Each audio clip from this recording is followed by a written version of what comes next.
Welcome to the Primal Christianity channel. Um, I'm hoping to kind of share with you a little bit about myself, a little bit about what this channel is for. This channel is mainly and designed to engage the core aspects of Christianity, especially of the early church. Today we see lots of buildings, a lot of 501c3 corporations, institutional Christianity that a lot of people have been having a lot of bad experiences with. And it's not necessarily just bad people, but perhaps bad dogma, bad teachings or understandings. I think a lot of people have grown in or grew up in those certain environments. Or if you're new to Christianity, and if you notice that a lot of people at your church, institutional church, who are not really taking the Bible seriously, or there's a lot of inconsistencies you see between the practicing Christians of the early church in the New Testament and the church we see today. Uh, so this channel is mainly devoted to okay, let's strip away all the extra flourishing that man has added. Big buildings with steeples and shiny orchestras or lights and all these fancy things that men and flourishing that men have added to our faith, and then they can be great, sure, but we don't need all of that, and it kind of creates nowadays a more of a fog, like who what's going on here, like what am I meeting once a week at this building and we're just going to chill out and I'm going to sit here and listen to a man monologue for an hour and then feel good and bounce? And is that the extent of how we organize and function as a body? And and if you're like me, you probably start questioning these things. And honestly, a lot of people are going to resist that kind of line of thinking because of tradition. Well, this is how we've always been. I don't see anything wrong with it per se, and I'm not necessarily saying that there's something wrong with it. Um, and maybe there is. It's good to kind of re-examine some of the traditions that we kind of borrowed from Catholicism to go to. But the thing is, though, if you want God, and if you just want God, nothing but God, you need to be ready to challenge some preconceived notions. Um, God really did that to the Israelites. What? God, you're gonna make manna rain from heaven? What? Okay.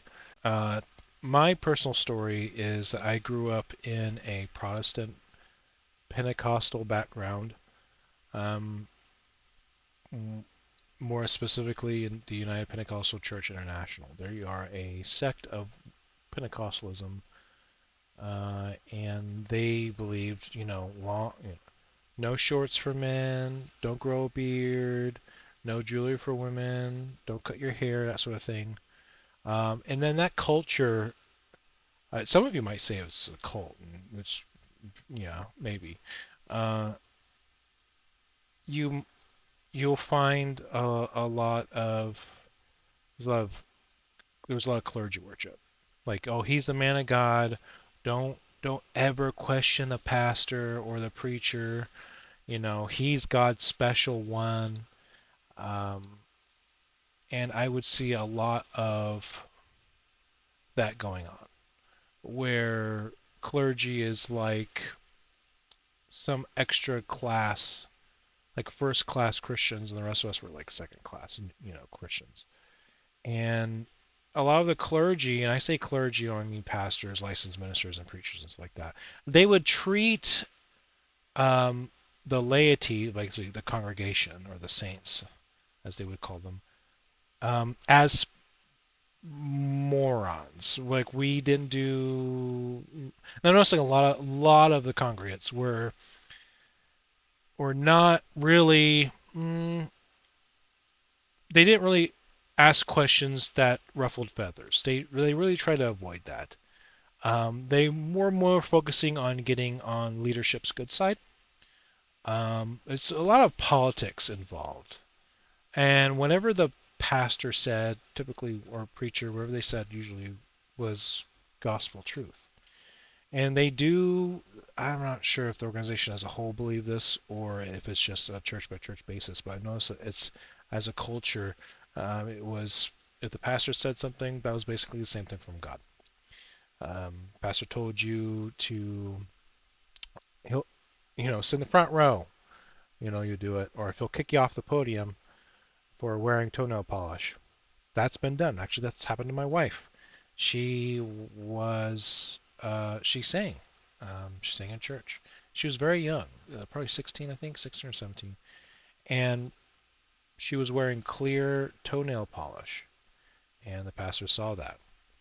And then the pastor told her, listen, you can't do that. You can't get on a podium. You can't sing anymore. And this destroyed her, wrecked her spirit.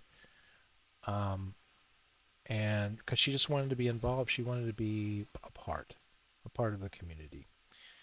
And when your dogma and your legalism has made it to where you are assuming that you are God's judge, jury, and executioner, and you're telling teenage girls not to stop singing hymns because they're wearing clear toenail polish, they're not only are you in a cult and you're a pagan, but you probably have a mental illness, and you probably need to get that checked. That was the type of environment that I was raised up in. So, I mean, asking challenging questions, challenging inconsistent doctrines, forget about it. You're a heretic. You can't do that. Either you toe the line or you get out. And a lot of people feared that. So, and it's still ongoing today. And it's turned into a culture where it's no longer about Jesus. And they say it is. Of course it is. They'll talk about Jesus all day in the church building, right? But the moment they set out those doors, right, it's a different story. It's completely different. Worship is not,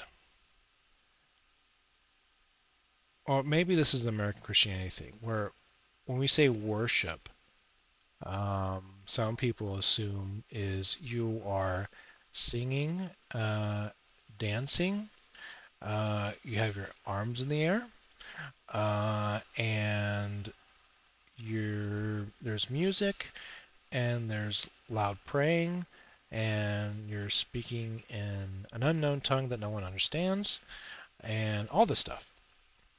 Stuff that you do at church is where you do all your worship. And I've come to understand worship is not that at all. Nothing could be further from that, from what I understand personally. Now, if I'm wrong, I welcome a challenge, because I want, if God's my pursuit, then I need to be open to error, right? Because I don't know nothing. Without God, I don't know anything. So I need to. I'm open to correction. I like to be. These, you shall know them by their fruits, right? Jesus says. When it comes to recognizing Christians, this is how you can tell that what a Christian is. So here's a perfect example. Jesus is giving us a clear and easy way. Maybe not easy, but he's defining the parameters on how to recognize a Christian and how to recognize false teachers, right?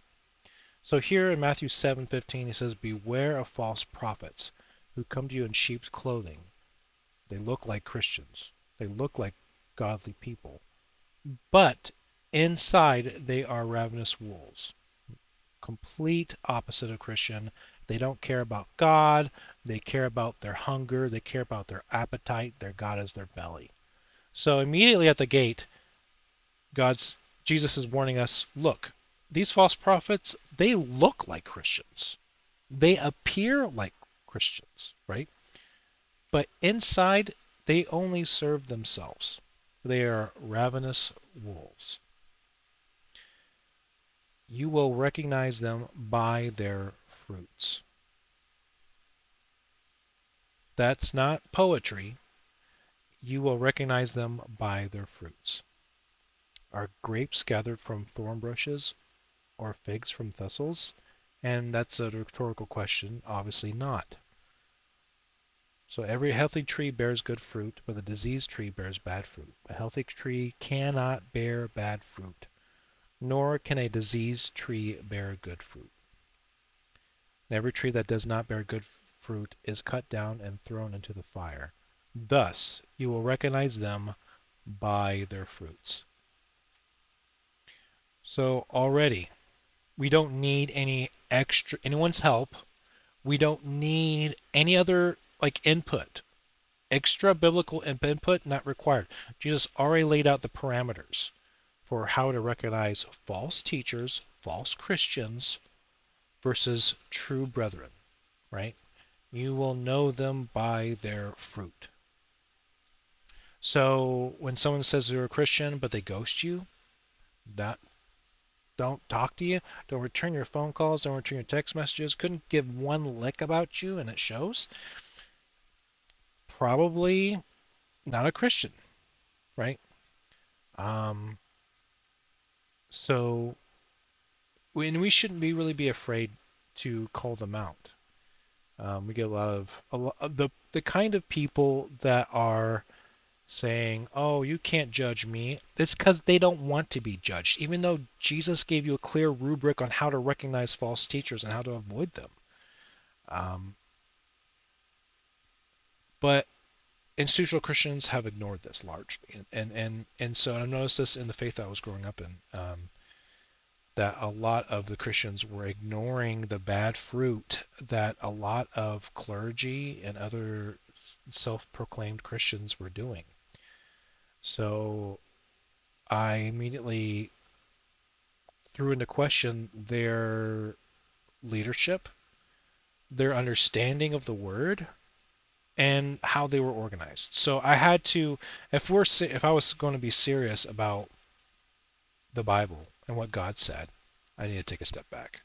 I need to kind of reevaluate things, like why am I going here? Why am I part of this denomination? Do they even care about doing the right thing? Do they even care about truth? Um, and or are they just interested in pushing their own brand? And ultimately, I come to the conclusion that they were basically pushing their own brand, um, and that's probably another story. And I've noticed at the moment when I decided to no, I didn't leave God. I left Pentecostalism. I was still very much a believer. It had nothing to do with not believing in the Lord. It had everything to do with saying, okay, I question your ability to understand and interpret the scriptures. That's it.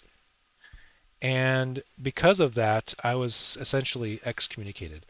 Um, it's funny because even though you profess Christ, and I profess Christ, I still believe, I try to walk humbly in His ways every day. Um, that wasn't good enough. Uh, so I lost basically all my friends, everybody, and it really kind of destroyed me on how ostracized I was, even though I was a believer. I was treated as if I was an unbeliever, and I think that kind of was my first sobering wake-up call of how much of cultish this denomination was. Now, I know that every church is different, but I went to a lot. I grew up in this faith, in Pentecostalism, and I attended many churches, many churches. Um, One of the big ones was the Pentecostals of Alexandria, pastored by um, the Mangans, and another one was George, pastored by someone named George, last name George, in Anamosa, Iowa. I went to a total of 4 or 5 different churches in Iowa. I've been to probably 5 different churches in Kentucky and 3 or 4 in Louisiana. Um, and so I've kind of got a feel of how Pentecostalism operates just a little bit. And so, I mean, I drank it, I bathed in it every day. Um, I lived for youth groups. I lived for uh, everything that the church organized. I was very much a company man, very much a company man. So, so there's a lot of other stories that I'd like to share, and which I'll probably add on here later. But that's pretty much my journey so far in a nutshell. And I've noticed a lot of people kind of been going through the same thing. And one of two things will happen.